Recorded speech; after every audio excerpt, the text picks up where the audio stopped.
ഞാൻ അമ്പലങ്ങളിലൊക്കെ പോയിരുന്നു. ഇപ്പം അമ്പലങ്ങളിൽ പോകാറില്ല. കാരണം എല്ലാ ദൈവത്തിനും പൈസയാണ് വേണ്ടി ഞാൻ നോക്കിയിട്ട്. അത് ഹിന്ദു ആയാലും മുസ്ലിം ആയാലും ക്രിസ്ത്യാനി ആയാലും എല്ലാത്തിനും പൈസ വേണം. പൈസ ഇല്ലാതെ ഒരു കാര്യം നടക്കില്ല. അവർ ചെന്ന് ദൈവത്തിന് ജീവിക്കാൻ മനുഷ്യൻ്റെ കാശ് വേണം. പിന്നെ ഇങ്ങേറ്റ ജോലി എന്താണ്? ആരെ നമ്മളോട് പറയണത് അതാണ് ദൈവം എന്നല്ലേ പറഞ്ഞത്? ദൈവമായിട്ട് എനിക്ക് സംസാരിക്കാൻ പറ്റില്ല. അതിന് പൂജാരി അല്ലെങ്കിൽ പള്ളിയിലച്ഛന മൊല്ലാക്ക ഒക്കെ വേണം ദൈവമായിട്ട് സംസാരിക്കാൻ. നമ്മളോട് സംസാരിക്കാൻ ബുദ്ധിമുട്ടുള്ള ആൾക്ക് പിന്നെ എന്തിനാണ്?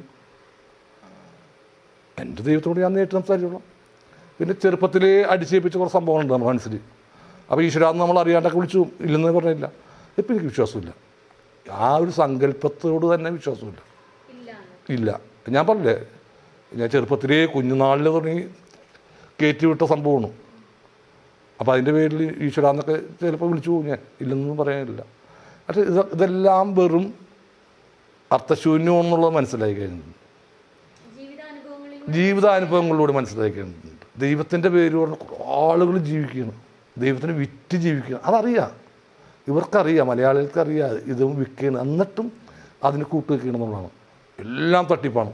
നമ്മൾ ഓരോ അടുത്തോട്ട് ചെല്ലുന്തോറും തട്ടിപ്പാണെന്നുള്ള ഇങ്ങനെ മനസ്സിലാവുകയാണ്.